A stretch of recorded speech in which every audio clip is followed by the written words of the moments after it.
Miré a Putin a los ojos y vi a un asesino de sangre fría.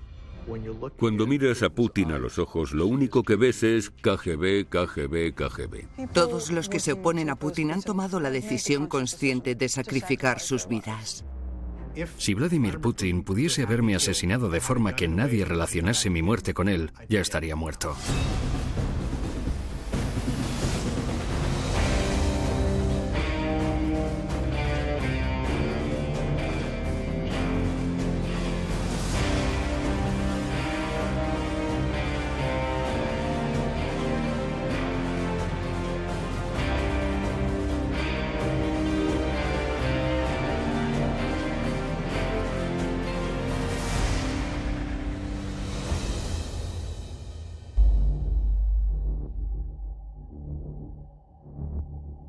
Trabajando para el Consejo de Seguridad Nacional durante el mandato de 4 presidentes, he comprendido en profundidad cómo funciona la política en las altas esferas de Washington.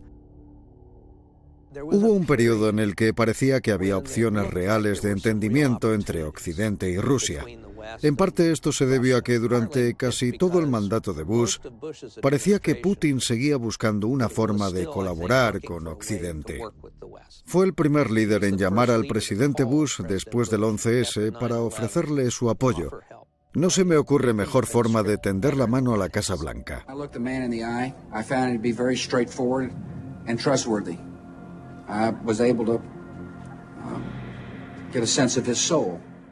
El presidente Bush se reunió con Putin y, como muchos recordarán después de eso, dijo que le había mirado a los ojos y que sentía que había visto su alma. Pero después de mi primera reunión con Putin, le dije al presidente Bush, he mirado a Putin a los ojos y he visto a un asesino de sangre fría.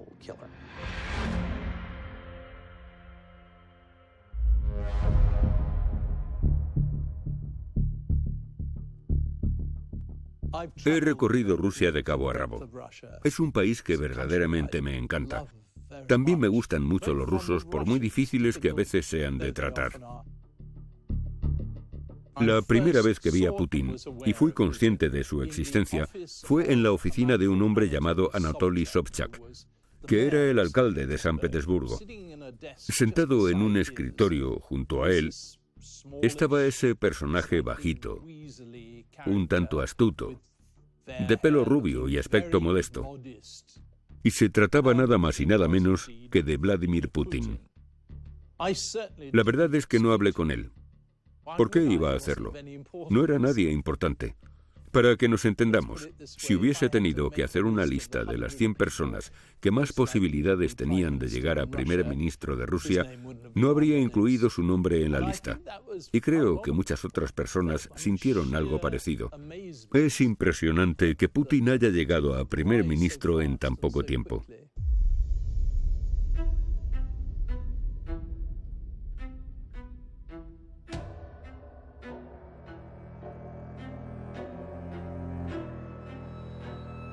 Un consejero político no toma decisiones.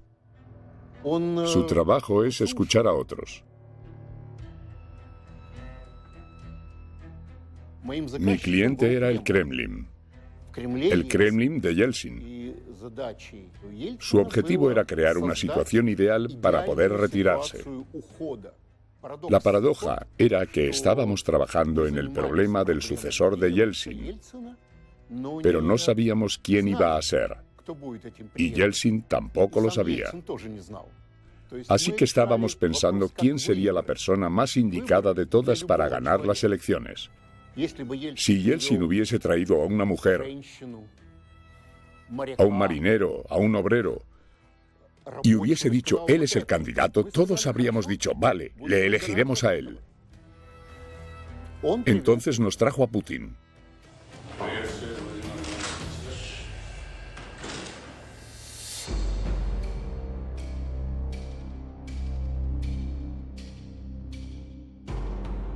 En los años 70 mis padres decidieron abandonar la Unión Soviética. Recuerdo que una vez le pregunté a mi madre que por qué habían tomado esa decisión y ella me dijo, podemos sacrificar nuestras vidas luchando contra este régimen o podemos irnos y vivir tranquilamente en otro lugar y no estamos dispuestos a sacrificar nuestras vidas.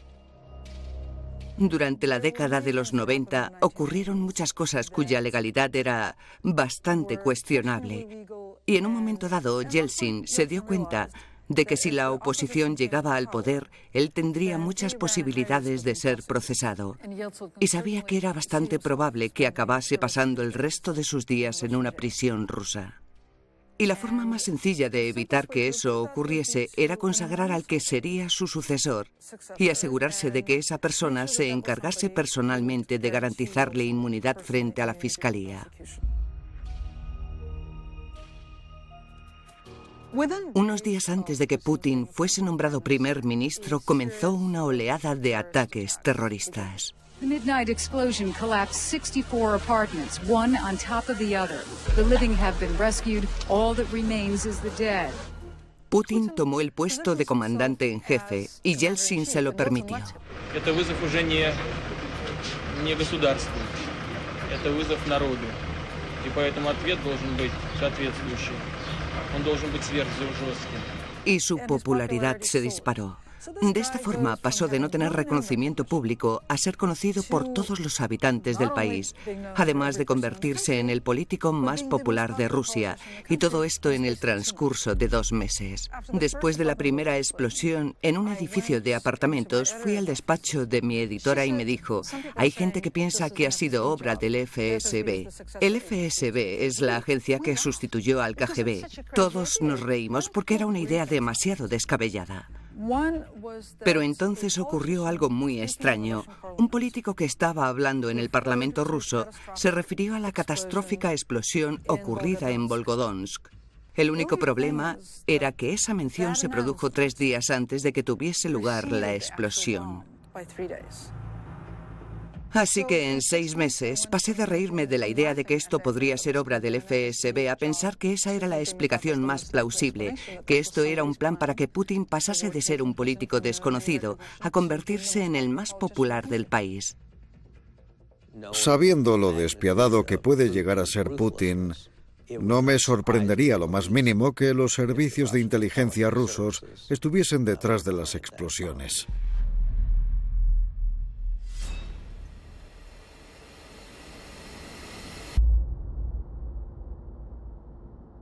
In London today, authorities revealed that former KGB spy Alexander Litvinenko, who died yesterday, was killed by a rare and deadly radioactive poison.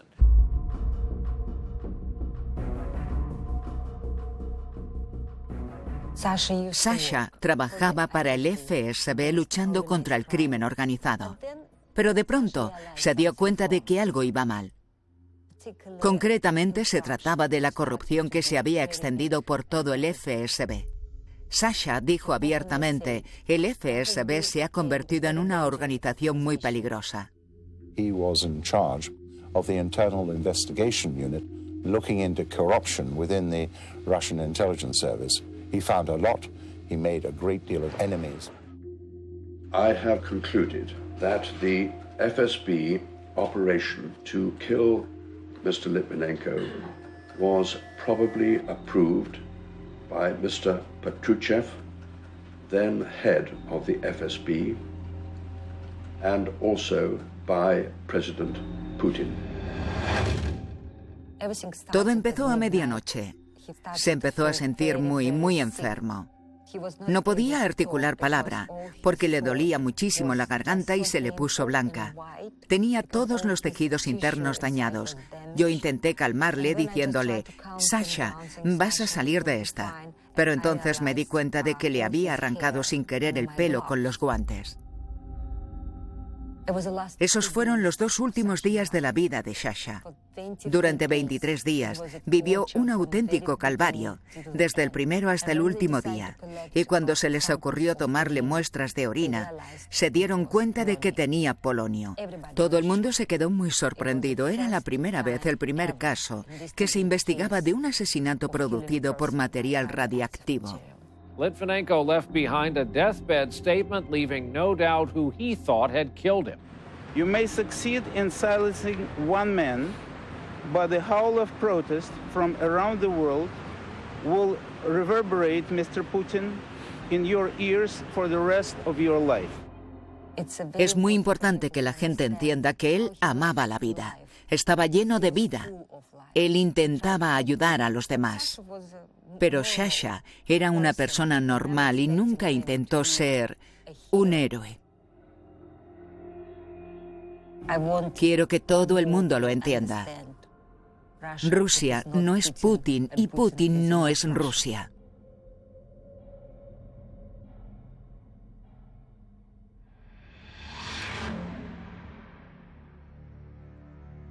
Si tuviese que nombrar así a bote pronto personas que han muerto en circunstancias misteriosas y a las que Putin tenía razones para querer ver muertas, podría empezar con Anatoly Sobchak, que murió de un misterioso ataque al corazón; Sergei Yushchenkov, un parlamentario asesinado de un disparo delante de su apartamento; Yuri Sekosygin, periodista de investigación y miembro del Parlamento, muerto por una misteriosa reacción alérgica; Stanislav Markelov, un abogado activista por los derechos humanos; y Anastasia Baburova, que pasaba en ese momento a su lado; Natalia Stemirova, activista por los derechos humanos chechena, secuestrada y hallada muerta; Ana Politkovskaya, periodista de investigación que sobrevivió a un intento de asesinato por envenenamiento y que finalmente fue tiroteada en su bloque de apartamentos.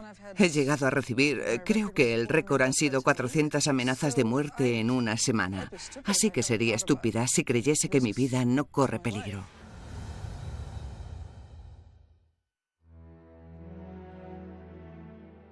Un país en el que las principales figuras disidentes son asesinadas es un país en el que vive alguien fácilmente irascible.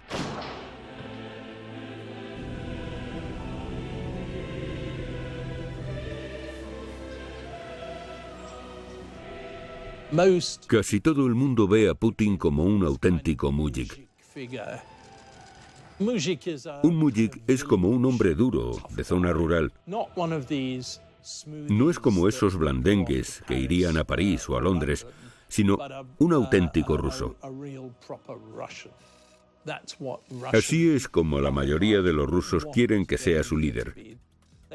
Quieren a alguien que no pida perdón, a un tío duro que sea capaz de darle un puñetazo en la cara a alguien nada más conocerle.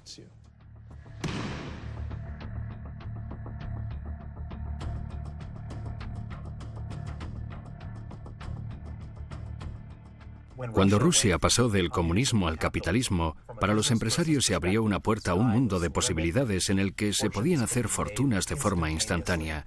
Y yo lo vi como una gran oportunidad. Abrí un fondo de inversiones para invertir en estas empresas. Una de las primeras cosas que hicimos para estudiar la situación fue analizar las pérdidas de Gazprom. Descubrimos que la directiva de Gazprom, que estuvo entre 1996 y 1999, había robado reservas petrolíferas y de gas natural que en total sumaban el tamaño de Kuwait. Cuando di a conocer esta información, se desató una gran tormenta política dentro de Rusia. Las cosas como inversor me fueron muy bien hasta que en octubre de 2003 Putin arrestó al hombre más rico de Rusia, lo sometió a un juicio y permitió que las cámaras de televisión lo filmasen sentado en una celda. Y uno a uno todos los oligarcas rusos volvieron a Rusia, se reunieron con Putin y le dijeron: Vladimir, ¿qué tenemos que hacer para que no nos metas en una celda? Y desde ese momento los oligarcas dejaron de ser los enemigos de Putin y pasaron a ser sus socios. Entonces Putin y yo dejamos de tener los mismos intereses y se volvió contra mí.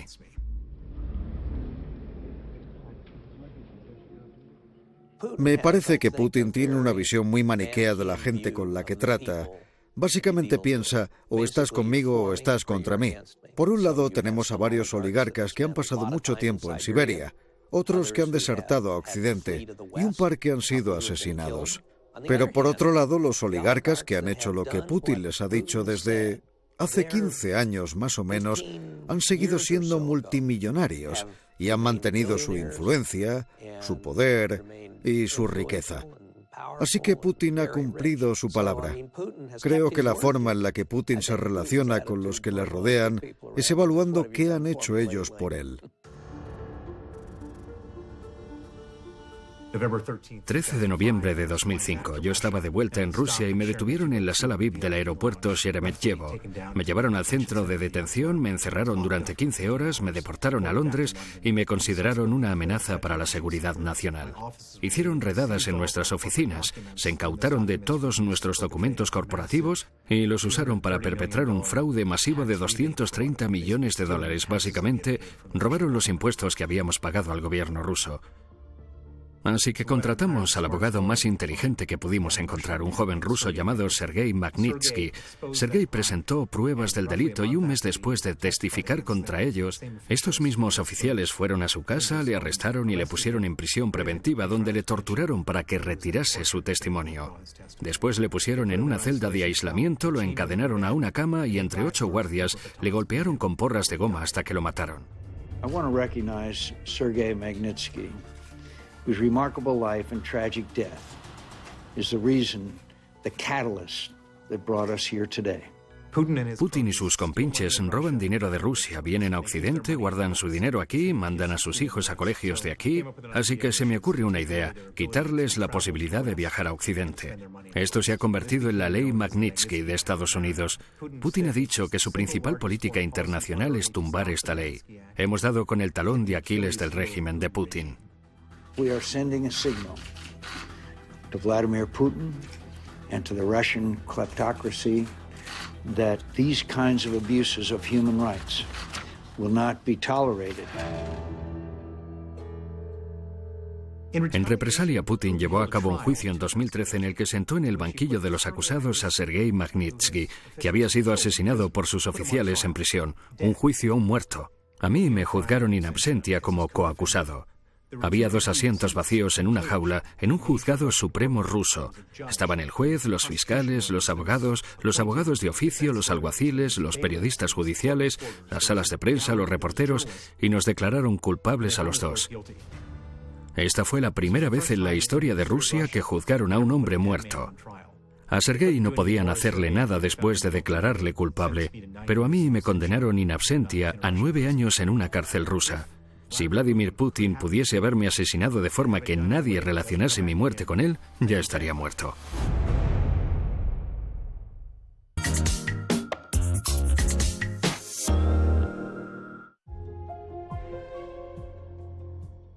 Putin era un teniente coronel de la KGB destinado en Dresden, en Alemania del Este.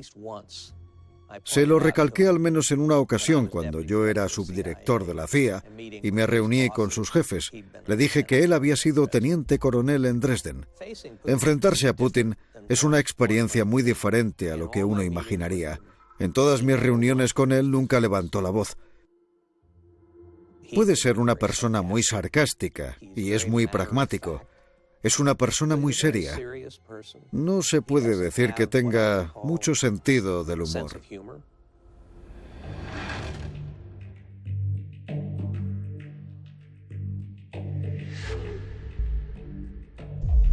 Cuando eres el director de la CIA y del Departamento de Inteligencia, tienes una idea bastante acertada de cómo piensa una persona que trabaja en inteligencia. Tienes bastante claro cómo actúa Putin, porque antes hacía exactamente lo mismo: llevar a cabo operaciones de inteligencia, llevar a cabo operaciones de espionaje, intentar debilitar nuestro país por todos los medios posibles. Él actúa creyendo que puede hacer todo lo que quiera. Y cuando una persona cree que puede actuar así, estamos ante alguien muy peligroso. Cuando miras a Putin a los ojos, lo único que ves es KGB, KGB, KGB. Vladimir Putin era el jefe de la policía secreta. Se trata de una organización que mata, envenena, asesina, y por eso no tengo ninguna duda de que todos los asesinatos de personas importantes que se han producido en Rusia se han llevado a cabo con el beneplácito de Putin, y posiblemente también hayan sido ejecutados por orden suya. Durante cientos de años, el Estado ruso ha utilizado el veneno como arma contra sus enemigos.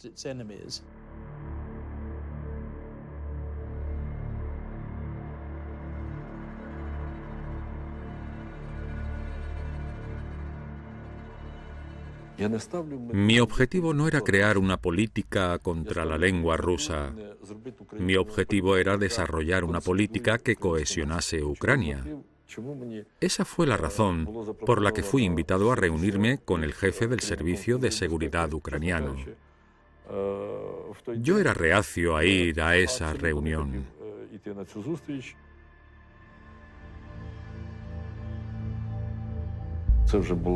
Ya eran las 10 o las 11 de la noche y la reunión ya había terminado.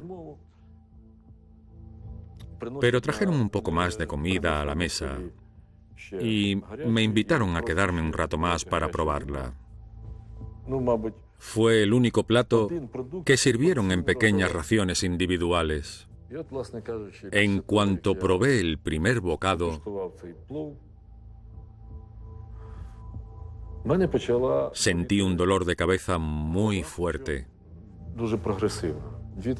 A los 2 o 3 minutos, el dolor se volvió insoportable. Entonces se me empezó a hinchar la cara hasta ser el doble de su tamaño normal. La piel se me puso azul y rosa.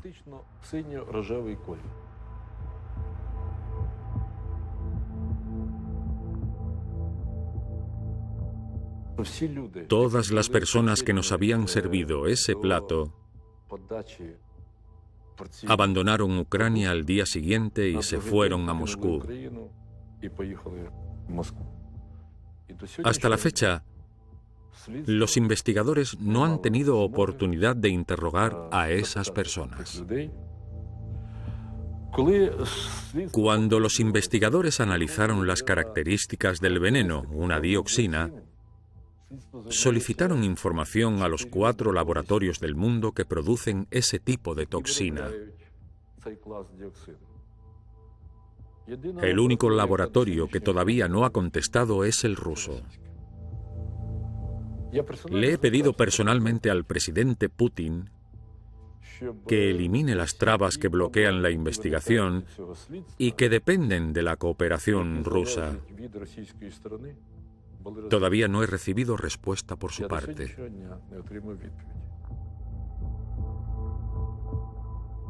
Wir haben unsere Untersuchungen in den letzten 24 Stunden größtenteils abgeschlossen, dass bei Herrn Dr. Juschenko eine Vergiftung mit Dioxin vorliegt.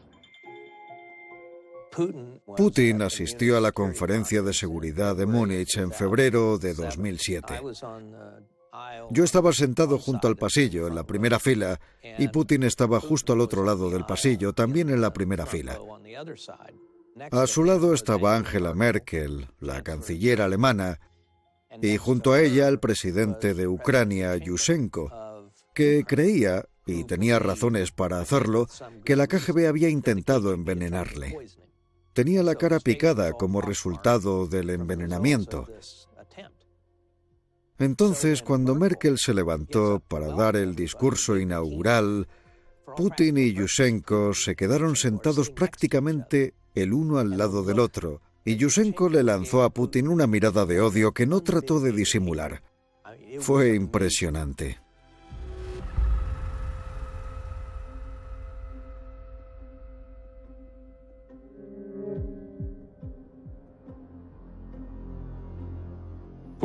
Me gustaría recalcar que las políticas llevadas a cabo hoy en día por Rusia están dictadas por Putin, todas y cada una de ellas.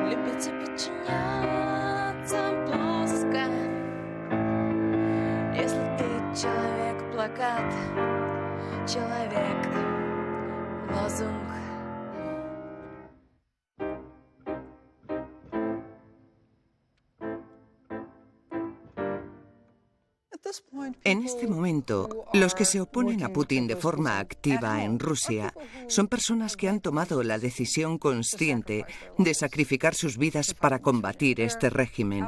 Son auténticos héroes. Sin duda, entre ellos, yo incluiría a las mujeres de Pussy Riot. Fueron las primeras personas que Putin encarceló por llevar a cabo protestas pacíficas, cosa que ahora mismo nos parecería imposible de imaginar. Solo han pasado 4 años, pero hoy parece agua pasada. It was a mixture between hard rock music gig and prayer vigil to the Virgin Mary, who they implored to remove Vladimir Putin from office. Several days later, alleged participants in this punk prayer protest were detained. The young women now face 7 years in jail for hooliganism. En las noticias de la televisión rusa, nunca dijeron que habíamos ido a la iglesia a protestar contra Putin. Le dijeron a los rusos que habíamos ido a la iglesia a destruir la religión, cosa que era completamente falsa. Could you please translate the name of the band into Russian? Pussy Riot, the punk band. I don't know what you call them in Russian, sir. Maybe you could tell me. The attacks had a devastating effect on all our traditional religions. And so in general, I think the state has to protect the feelings of believers. I will not comment on whether the verdict is well-grounded and the sentence proportionate to the offense. В этой стране все такого рода решения принимает только один человек, Путин, больше никто. Поэтому, конечно, будет принимать решение сам лично Владимир Путин. Mantuve una correspondencia activa con ellas y visité a una de ellas mientras estaba en prisión.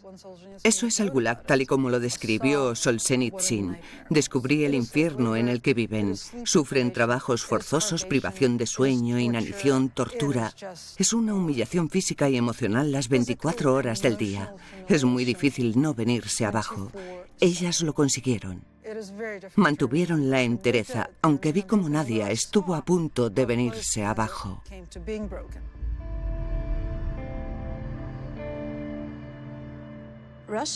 Las prisiones rusas para mujeres son mucho más duras que las de los hombres.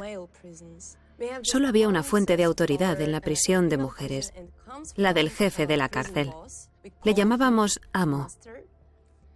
Y realmente era el amo de nuestras vidas. Teníamos que trabajar 16 horas al día.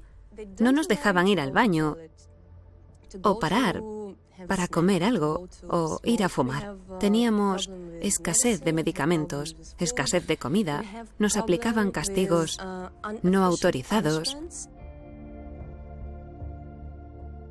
Las demás reclusas tenían prohibido hablar conmigo, porque corrían el riesgo de contagiarse de mi virus político. Pero de todas formas, algunas de ellas me pasaban notas, hablaban conmigo en secreto, y yo pensé, tengo que hacer algo para solucionar esto. Así que me puse en huelga de hambre. Escribí una carta abierta que se publicó en el principal medio de comunicación independiente ruso. Y como estaba haciendo huelga de hambre, tenía derecho a estar aislada. Cuando estuve en aislamiento, todos los problemas se me vinieron encima y no tenía nadie alrededor.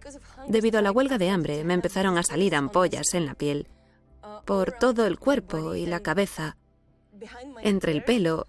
Dolía y me daba un poco de miedo, porque no sabía si me quedarían cicatrices después. Y, obviamente, los guardias y los médicos de la prisión venían a decirme, vas a morir mañana. Tienes que acabar con la huelga de hambre.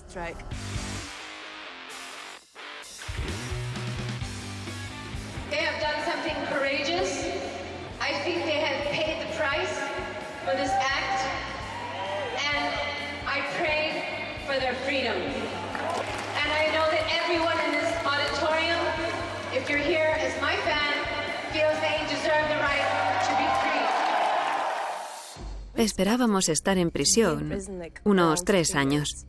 Así que estar dentro solo 2 años no está tan mal en comparación. Y seguramente nos encerraron durante 2 años gracias a la atención de los medios y a toda la gente que nos estaba apoyando. Y les estamos muy agradecidos a todos. El jefe de todo es Vladimir Putin. Estoy segura de que sabía de nuestra situación. Sabe lo que pasa en las prisiones rusas. Y además le parecerá estupendo. Porque Cree que la población debe estar asustada. Es una fórmula que le ha funcionado a todos los dictadores y a Putin también le está funcionando.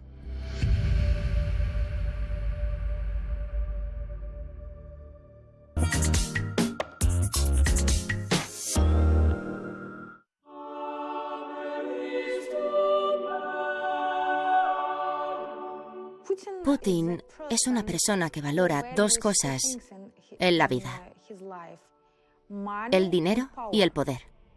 La vida de las personas no tienen valor para él. Mi padre era el líder de la oposición y creía que su misión era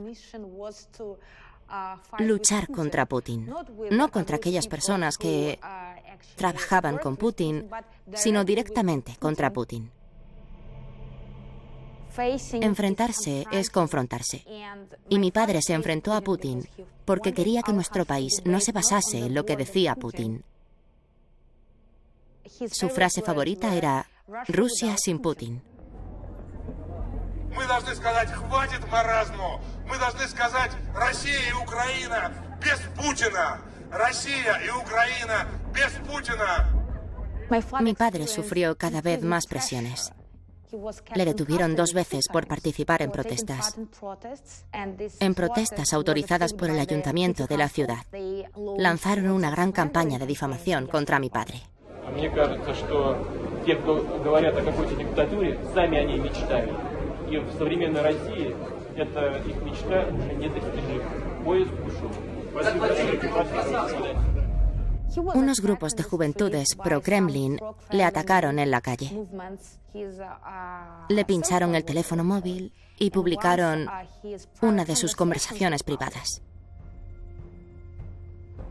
Se consideraba a mi padre como un traidor a la patria. Esto le generó mucho estrés porque él se veía a sí mismo, y esto es totalmente cierto, como un político 100% prorruso. Él quería lo mejor para Rusia y luchó por mejorar su país. Sacrificó muchas cosas para conseguirlo, hasta que acabó sacrificando su vida.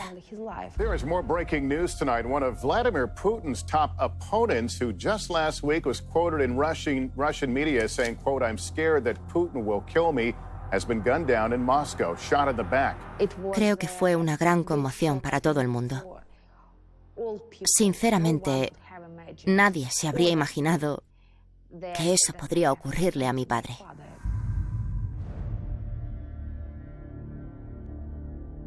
La única forma de que alguien pudiese haber llevado a cabo un asesinato enfrente del Kremlin contra el político más querido de la oposición sería por instrucción explícita de Vladimir Putin.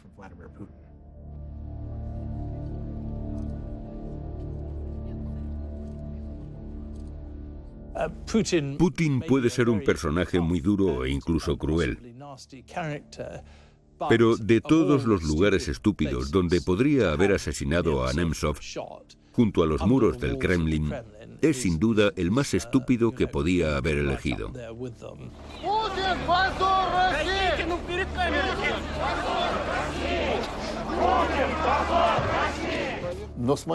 Después del asesinato de Nemtsov, cambió nuestra situación.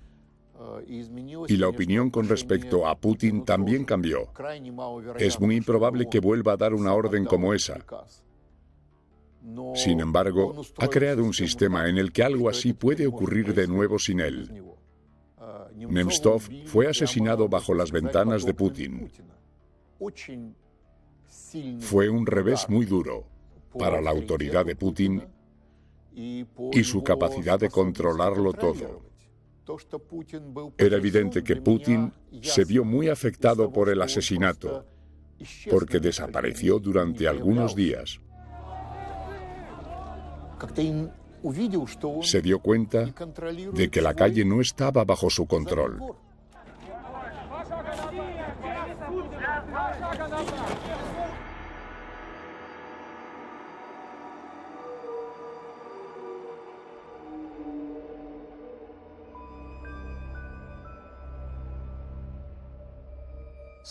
Hace poco me dijeron que he fotografiado más líderes mundiales que ningún otro fotógrafo de la historia. No sé si es cierto, pero estoy muy familiarizado con el poder y es algo que me fascina. No hay nadie como Putin. Nadie. Es diferente. No se esfuerza en ser como es. Simplemente es así. Tiene esa tranquilidad fría, silenciosa, que te hace temblar de miedo. Me avisaron de este trabajo 4 semanas antes de la sesión de fotos. Era para la revista Time y estaban preparando el especial de personaje del año. Volé a Moscú aún sin estar seguro de cuándo iba a ser la sesión. Me metieron en un hotel y me dijeron que esperara. Y así pasó un día tras otro, y cada vez estaba más desesperado. Por fin un día me llamaron. Mañana por la mañana te recogerá un BMW negro del Kremlin. Me llevaron por las calles de Moscú acercándonos hasta el imponente edificio del Kremlin. Pero de repente pasamos de largo y entramos en un bosque oscuro, desolado y gótico. Entonces pensé que me iban a liquidar. Estaba en medio de la nada. Nadie más sabía dónde estaba. Me sentí intimidado. Por fin llegamos al que posiblemente sea el edificio más imponente que he visto en mi vida. No es que fuese demasiado grande, pero era siniestro. Me encontré con un muro de seguridad de casi 2 pisos de altura que estaba repleto de francotiradores. Miré hacia arriba y vi cómo los francotiradores se volvían hacia mí. La nieve llegaba prácticamente hasta esta altura y yo solo llevaba puesto un traje. A punta de rifle me hicieron abrir el maletero del coche y sacar todo mi equipo. Y recuerdo que el soldado usaba el cañón de su rifle para señalar todas mis lentes y me decía: ábrelo, ábrelo, ábrelo. Y yo no tenía ni el abrigo puesto. Estaba temblando, se me caían los mocos y pensaba: no soy James Bond, tío. Estoy bastante asustado. Me sentía muy intimidado. Luego me hicieron entrar al edificio a punta de rifle. Me pasaron a una pequeña y me encerrado durante 7 u 8 horas. De repente llamaron a la puerta y me dijeron: puedes pasar a la oficina para prepararlo todo. Así que cogí el equipo. Pero me dijeron: no tienes 15 minutos. Mientras estaba como montándolo todo, me di cuenta de que necesitaba un enchufe el foco de luz estroboscópica. Una banda de guardaespaldas me vigilaba. Entonces vi una toma de corriente, pero ya había algo enchufado ahí, era un enchufe junto a una mesa. Intenté tirar del cable para enchufar el foco y recuerdo que todos me gritaron: ¡Niet! ¡Niet! Uno de ellos me señaló el cable y lo siguió hasta el escritorio, donde vi que llegaba a un teléfono rojo que estaba dentro de una urna de cristal, y en el que solo había un botón. Todo eso se sumó a la tensión de la situación. Parecía que estaba intentando hacer una locura en la oficina de Putin. Las puertas se abrieron de par en par. Putin entró en la habitación. Estaba flanqueado por, creo que eran 2 traductores que estaban constantemente susurrándole al oído. Tenía también un grupo de personas que debían ser consejeros políticos y detrás venía una banda de tipos duros. Ya me entendéis, cabezas rapadas. Uno de ellos tenía una cicatriz. Ese tipo de gente. Se acercaron a mí y le dije muy nervioso: señor presidente, es un gran honor para mí estar en Rusia y, si me lo permite, me gustaría hacerle una pregunta. No tiene nada que ver con la política. Los traductores les susurraron al oído y se dieron todos la vuelta para mirarme y me dijeron: ¿cuál es la pregunta? No tenemos mucho tiempo, así que le dije: soy un gran fan de los Beatles. ¿A usted también le gustan? Ellos le tradujeron la pregunta, entonces él miró a los traductores y a los consejeros y supongo que en ruso les ordenó a todos que saliesen de la habitación inmediatamente. Fue muy brusco, casi como si les dijese fuera. Así que nos quedamos Putin, la banda de tíos duros y yo. Y de nuevo, no sabía qué era lo que iba a pasar. ¿Me entendéis? ¿Había hecho algo terrible? ¿No debía haber tenido ese comportamiento humano? ¿No debería haber sido una persona normal y haberle preguntado esa pregunta que tantas ganas tenía de hacerle? Entonces me miró y en un perfecto inglés me dijo: me encantan los Beatles. Yo le contesté: no sabía que hablase inglés. Y él simplemente asintió en silencio. No habla demasiado, es bastante callado. Pero tiene una especie de carisma cristalino en los ojos. Entonces me dijo: ¿Qué quieres hacer? ¿Vamos allá? Recuerdo que mientras estaba enfocando la cámara, me estaba costando mucho evitar que me temblase la mano. Al final acabé a 4 centímetros de su nariz. Podía sentir su respiración en mis manos mientras enfocaba la cámara. Desde ese ángulo, cuando le miré a los ojos, vi puro poder. Era algo frío, tranquilo. Era un poder que no había sentido nunca. Era como si me estuviese diciendo: Rusia ante todo, cueste lo que cueste.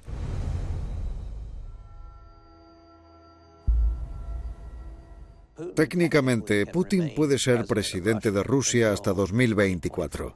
Creo que va a hacer lo imposible por ser el presidente de Rusia durante el resto de su vida, que va a cambiar la Constitución de alguna forma para poder ser reelegido continuamente, como pasaba en las elecciones que se celebraban durante la Unión Soviética, donde el resultado estaba decidido de antemano.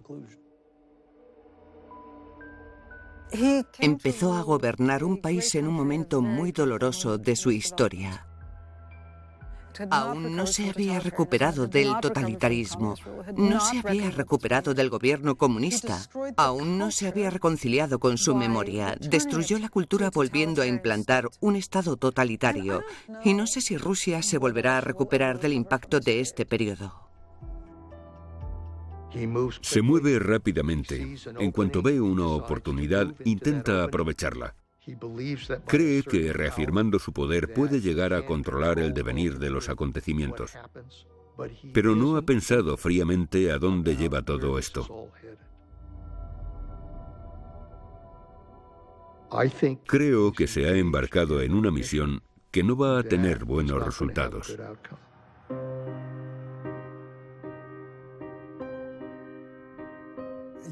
Soy historiador y para mí la historia de Putin es parte de la historia rusa.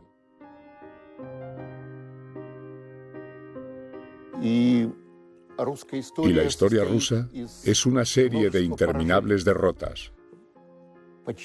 No ha habido casi nadie que no haya sido derrotado. No tenemos casi ningún triunfador. Por eso entiendo a Putin. Esta es una parte muy triste de la historia rusa.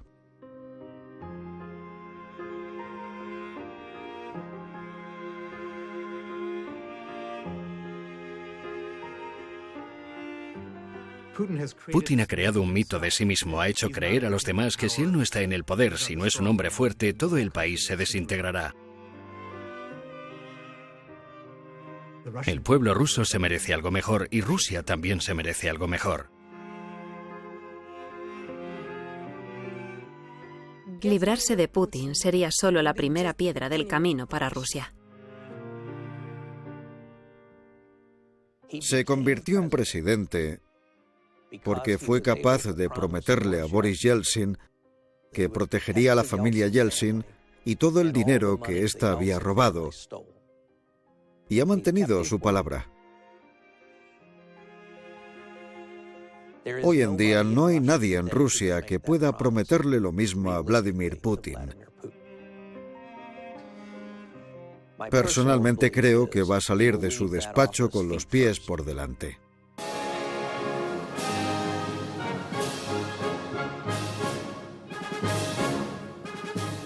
Con el paso del tiempo, Putin se ha ido convenciendo de que no es solo el presidente de Rusia, sino que ha sido elegido, que está cumpliendo una misión divina.